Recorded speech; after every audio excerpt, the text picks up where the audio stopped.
In this video, we are going to create the VLOOKUP function using our data in our worksheet.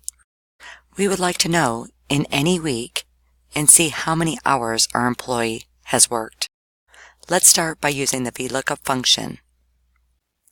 The VLOOKUP function performs a vertical lookup by searching for a value in the first column of a table and returning the value in the same row of the index number position.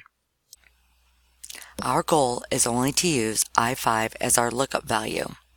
We need to make the cell absolute by using the F4 on the keyboard, so the cell will read $I, $5. The table array that we will need to use will be A17:G20. We will need to make this range absolute by using the F4 on the keyboard, so the cell will read $A, $17, $G, $20.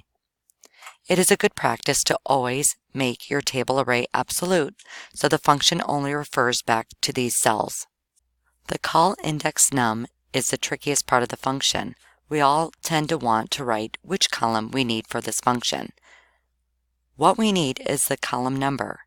In this case, we want the hours worked, so we need column 2. Start from the left side of the table array and count the columns. 1, 2. If we wanted to know sick time, then we would need to type 5. 1, 2, 3, 4, 5. For this function, we do not need to use range lookup, so we will leave it blank. We now can click Done using the Mac or OK if you're using a PC.